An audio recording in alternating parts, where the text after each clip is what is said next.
How to animate dock on MacBook. Hello everyone, I am Vishaka and welcome to our channel. Now let's get right into the tutorial. Firstly, tap on the Apple icon on the top left of your screen and further tap on the System Settings option. Now, in System Settings, scroll through and tap on the Desktop and Dock option. Now go ahead and make a few changes. Firstly, let's change magnification or the zoom animation. So when you hover over dock icons, they will grow and shrink smoothly. To do that, toggle on magnification first and then use the slider to set how much the icons zoom.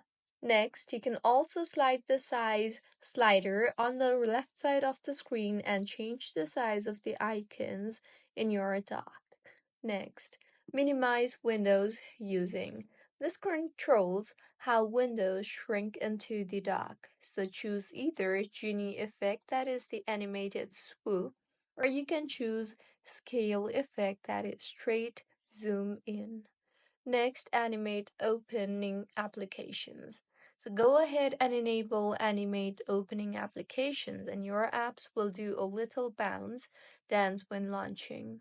So this was how you can animate dock on MacBook. If you find this tutorial helpful, please like the video and do comment if you have any queries. Also, do subscribe to our channel for more helpful tutorials like this. See you on the next one.